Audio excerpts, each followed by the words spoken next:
வணக்கம். சற்று முன் கிடைக்கப்பெற்ற மிக முக்கியமான செய்தி ஒன்று வெளியாகி உள்ளது. திராவிட முன்னேற்றக் கழகத்தின் தலைவரும் தமிழக முதல்வருமான ஸ்டாலின் அவர்களிடம் விசாரணையை நடத்த வேண்டும் என்று அதிரடியாக உயர்நீதிமன்றம் தீர்ப்பு ஒன்றை வழங்கியுள்ளது. கடந்த சில வருடங்களாகவே தமிழகத்தில் கொலை, கொள்ளை, கள்ளச்சாராயம், குறிப்பாக போதை மருந்துகளை சிறுவர்கள், சிறுமிகள் பயன்படுத்தி வருகிறார்கள். தமிழகத்தின் ஆட்சி சிறப்பாக நடத்தப்படுகிறதா அல்லது பணத்தை பெற்றுக்கொண்டு எதுவும் தெரியாதது போல் நாடகமாடி கொண்டிருக்கிறதா? நேற்று முன்தினம் நடந்த அண்ணா பல்கலைக்கழக சம்பவம் தமிழகம் முழுவதும் தீயாய் பரவி குற்றவாளியை காப்பாற்றும் நோக்கத்துடன் திமுகவின் சட்டத்துறை அமைச்சர் ரகுபதி அவர்கள் செயல்பட்டதாக அதிமுகவின் ஐடி விங் தலைவர் சத்யன் அவர்கள் ஆதாரத்தையும் வெளியிட்டுள்ளார். சைதாப்பேட்டை திமுக அமைப்பு செயலாளர் ஞானசேகரன் என்பதும் திமுகவை சார்ந்தவர் என்பதும் ஆதாரங்களை ஒன்றுவிடாமல் வெளியிட்டதால் நீதிமன்றம் தற்பொழுது ஸ்டாலினிடமே விசாரணையை மேற்கொள்வதற்கு காவல்துறை அதிகாரிகளுக்கு உத்தரவுகளை பிறப்பித்துள்ளது.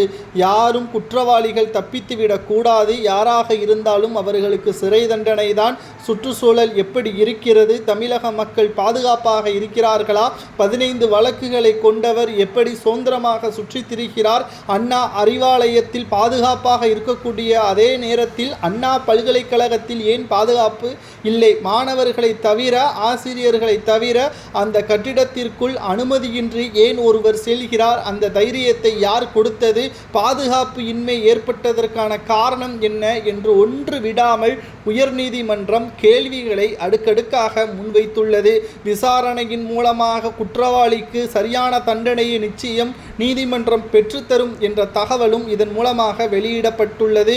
மேலும் குற்றவாளியாக இருக்கக்கூடிய ஞானசேகரனை காப்பாற்றும் நோக்குடன் அவருக்கு சாதகமாக இருந்தது யார்? திமுகவில் அவர்களுக்கு முக்கிய பதவிகளை கொடுத்தது யார் என்ற ஒவ்வொரு கேள்விகளும் எதிர்க்கட்சி தலைவர் எடப்பாடி பழனிசாமி அவர்கள் முன்வைத்து வருகிறார். தற்பொழுது விசாரணையை அடுத்த கட்டத்திற்கு கொண்டு செல்வதற்கு முன்பாக ஸ்டாலின் அவர்கள் இதை பற்றியான தகவலை வெளியிட வேண்டும். இல்லை என்றால் காவல்துறையினர் ஸ்டாலினையும் விசாரணைக்காக அவரை அழைத்து செல்வார்கள் என்ற நீதிமன்றத்தின் உத்தரவு சரிதானா என்பதை உங்களது கருத்துக்களை கமெண்ட் வாயிலாக கூறுங்கள். தமிழகத்தில் கடந்த 3 ஆண்டுகளாக நடத்தக்கூடிய ஒட்டுமொத்த தீய செயல்களுக்கும் திமுகவில் உள்ள பிரமுகர்களை காரணமாக இருக்கிறார்கள்.